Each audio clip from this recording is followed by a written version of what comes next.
first time I ever realized I was in a divine appointment was in 2009.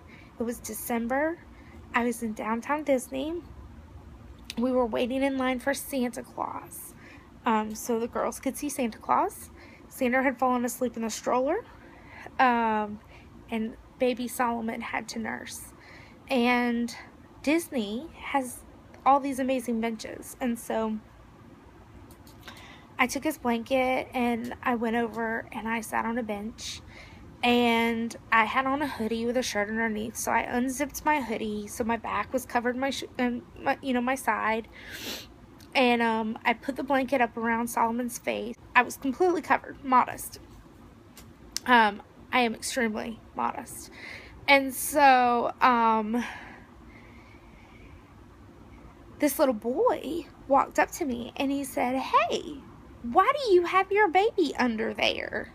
And his mom was sitting next to me. She said, "She is feeding her baby the way that I fed you." And I kind of smiled and, yeah, okay. And I was in my own little world. I'm waving to my girls standing in line, and the lady starts talking, and she shares with me that she's had multiple miscarriages, and that she has only been able to have one baby, and she had multiple miscarriages, and she had seen my family online waving at me, and she said, "Your family is beautiful." And she said, "Do you mind telling me the story of your little boy?" And I wasn't really sure what she was talking about for a minute. I was thinking, oh, he was just hungry. So I sat on the bench, and she said, "No." And she pointed at Xander. And I said, "Well," I said, "there was a time that my husband and I desperately wanted a baby.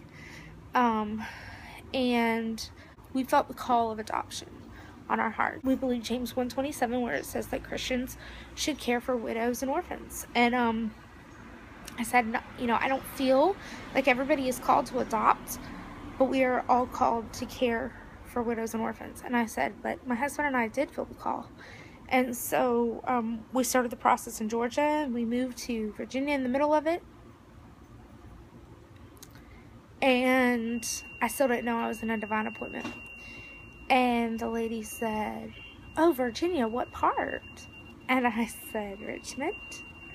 And she said, "Oh, I live in Richmond."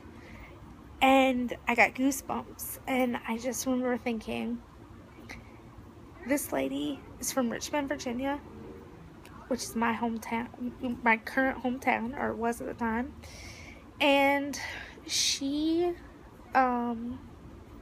happens, we don't believe in happenstance, but she happens to be at Disney World the same time we are. So she happens to be sitting on a bench, and Solomon happened to need to nurse.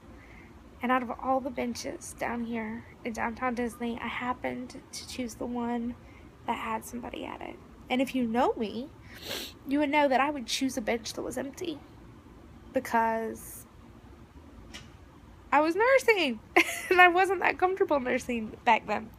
And so I got goosebumps everywhere. And I said, "Did you just say you were from Richmond?" And she said, "Yes." She says, we've lived there the past, I don't know, 3 or 4 years," she said. And I said, "Well, we ended up adopting our son." And she said, "So, what agency did you use?" I said, "He is our interfaith child." I said, "We did our home study with Jewish Family Services. We were matched with him through Commonwealth Catholic Charities." I said, "We are neither Jewish nor Catholic." And she laughed, and I laughed. And she whipped out her phone, and she went to the memo pad, and she wrote in the memo pad, "Jewish Family Services, Commonwealth Catholic Charities." And she said, "I have wanted to adopt for so long, and I just didn't know how to get started." And I said, I gave her the names of the ladies that had helped us at both of those places. And she said, okay, thanks so much. And we were still talking, and Solomon's nursing away, and all of a sudden, little Delaney walks over to me. She was 7 at the time. She said, Mommy, it's almost our turn. Daddy said to come get in line. And I said, okay. And so I stood up with Isaiah still nursing, all covered up.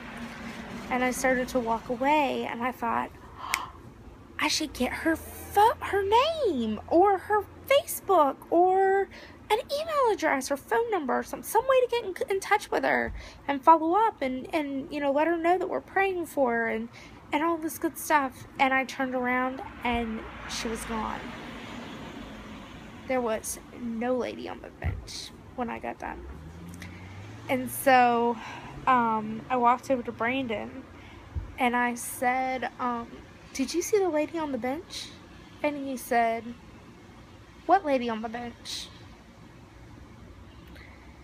And I was just like, okay, well, maybe I was just having a conversation with nobody. But,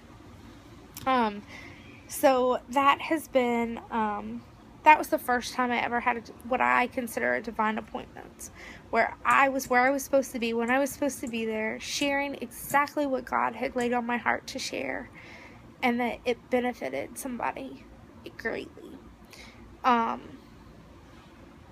So, and then I've been able to share Xander's adoption story multiple times in our in therapy clinics, because we adopted him knowing that he had some health risks and issues, and was considered a special needs adoption,